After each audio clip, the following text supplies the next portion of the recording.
we want to get into a property rentals, right? Great. Passive income. Passive income. Enjoy the life. You don't have to do anything. You just sit there and the money keeps rolling in. Don't believe that for 1 second. It's a lot of work. In fact, it's a second job. Let me tell you why. You can make a lot of money, but you're going to need to do a lot of work. So let me offer you, and by the way, subscribe to my channel. I need your help. 2 thumbs up, whatever it is that you need to do, and also subscribe to the channel. Please, thank you. So, how do we get involved? Okay. The first thing you need to understand is that real estate is a local business. Real estate is local. You need to understand what it is that you're buying. You need to understand the area. This is not like stocks, right? Where you buy, you go on your computer, you click and you buy, and then this thing appears and then you trade it from someone you never met. Here, you need to know what it is that you're buying. You need to know what you're buying. Okay? So, what do we do? Well, first of all, pick an area, hopefully not far away from where you live, and you drive around and you look around and you understand the area, right? Take a look at the area, take a look at who is living there, take a look at the places where you could eat, where are the schools, where the hospital, is there a hospital nearby, is there a school nearby? If you're going to rent to people that have kids, right, you want to be able to make sure, and hopefully, family is better than single people, there's a place for them to go. Is there a Whole Food next door? I mean, it's a good place. I mean, it's an expensive place. You need to make sure that you find a good area. Now, having said that, I will tell you that if you want to make real money, right, I'm talking about 30-40% return on an annual basis, unfortunately, you need to get dirty, right? If the place is clean, the people is clean, everybody is buying it, therefore prices are up, rents are up, and prices are up, and the return is not there. So you need to find your soft point, right? The soft belly of this thing. You need to find a place that is nice, not too nice, because otherwise you lose. Return goes down, and but you need to make sure you understand what the place is about, right? So there's always, in my view, there was always two things. Do I need a nice place or bad place? The dirtier, the more money you make. Okay. So you need to decide where you want to be in that spectrum. I would suggest you go dirty, but it's up to you. Okay. The second thing that you want to make sure is obviously what it is that who are you going to be working with. You can't do it alone, right? You can't look for the houses, spend hours walking. I would walk hours in town looking for this thing, right? Walking around, see who's coming in, who's coming out. You want to do that. Then you need a team. You need a real estate agent who's going to tell you, hey, these are the potential items that are available for you. These are potential houses in the area. That's what you want. You want the nice houses. Nothing comes easy, right? So, but you also need some guy or woman that's going to help you finance. So you need a banker that knows you. So put the deal together easy for you. You also need a closer, right? To close a transaction whenever you buy, because you could pick your closer. There's certain advantages to it that you'll find out eventually, and you need a bank, and most importantly, you're gonna need a specialist. You're gonna need an inspector. I will tell you why. Because the worse the house looking houses are, the more you're gonna need somebody to help you. It's important. Once you have your team in place, then you need to get the financing. Usually, you're gonna need to put 20% down. I know that you hear no money down, no money down. There's always some money down, and especially in rentals, you're going to need to put 20% down. Now, of course, you could put somebody else's money. You could put an A-lock, E-lock, and put the money down, but then you got to repay it quickly, because the E-lock is only good for 10 years. Right? It's not long-term financing, so that's why they say no money down. there's still money. You still have to pay the money back. Right? Money doesn't come from the trees. And then you have to do the numbers. The way I look at it, very simply, I would say that if you get the value of the house that you're buying, multiply by 1%, that is the rent that you should be charging. Then use that rent as a basis, right? And you say, well, that's about 1%, correct. You take the 1%, that's going to be your rent. So basically, if the house is worth $100,000, then you should be charging $1,000 a month. And then you have to go on that basis. Now, obviously, you're going to say, well, how do I know how much I should rent? Well, you go to Zillow Rental, Hot Tubes. There's a bunch of apps out there that gives you a feel for what rentals are about. And you go over there, you check them out, and you see if that makes sense. Rents are up a lot in 2024, so shouldn't be too difficult to find. Now, once you have that 1%, then you do the math. Well, the math is where it becomes interesting, right? Because you need to take the amount of money that you bought the house, and the rate at 20% down. You're going to have the rental, which is your 1%. Then you're going to take away the mortgage.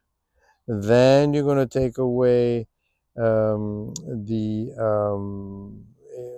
interest expense, right? You have the rent. You take the mortgage out. I'm sorry. You also take the taxes out.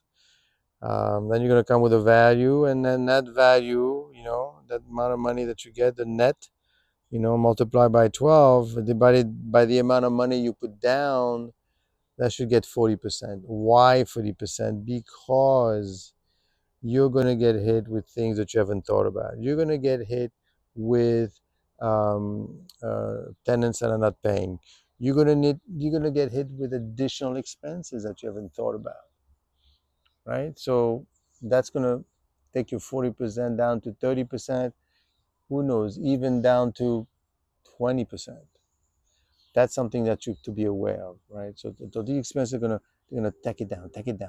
It's never just how much money you rent minus the taxes and minus the mortgage. That's nothing. Why? Well, because you don't know what you're buying really. You don't know the people. Every time somebody comes in, you really don't know who these people are, right? When, for example, when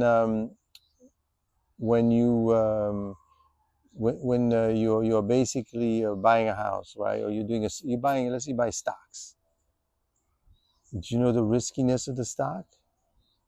Yes, I know the riskiness of the stock because you are able to look historically, as to what the risk of the stock, the price risk, the price goes up and down, up and down.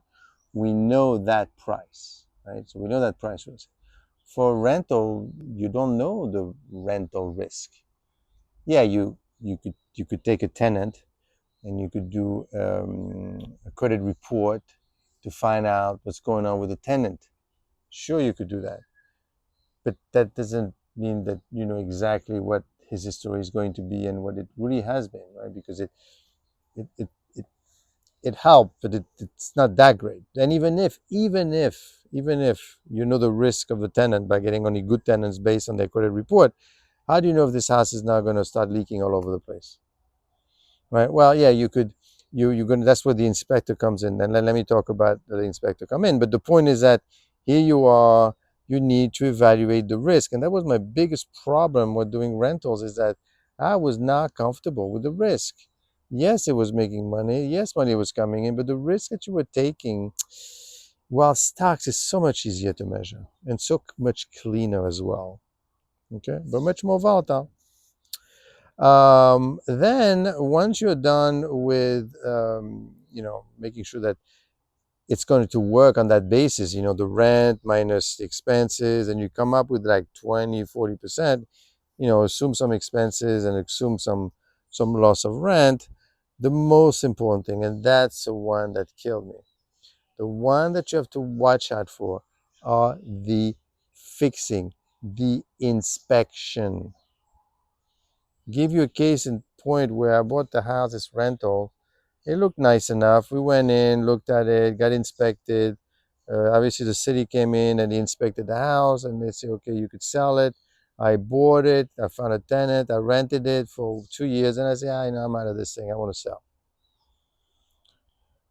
When I saw before I was in the process of selling the house, what happens is it was a fire, or at least it was the beginning of a fire in the house. Smoke was all over the place. So we came in, we fixed the place myself because I know how to take care of when there's a fire. No need to pay all these thousands of dollars for these people to fix it for you. They went in and they say, you know what, but you have a gas leak. I said, what? Because of the fire? I said, no, not necessarily. I mean, the fire was basically, tenant opened the grill, right? He opened the grill and he put the he put the food in. The only thing is, he turned the thing on, turned the grill on. The only thing is, it was a plate already in there before and the smoke started coming out. I mean, it wasn't a fire; it was just smoke. The point is, we managed to take a look at it and we managed to fix the house. But then there was a gas leak, so the city would not turn gas back on until you fix the leak. So I brought somebody in, a plumber. They looked at it and they said, well, the leak is not where the fire happened. There's no leak here. So we went in the basement. And the way they found out about gas leak is they put a little bit of a bubble. I mean, a little bit of soap, and if there's bubble, this is where the gas is coming from. So we looked at it, and basically there was a leak in the basement. And I said, but this has nothing to do with the fire. I know. Are you telling me that this leaked for 2 years? It was a very slow leak. This is a warning, my friends.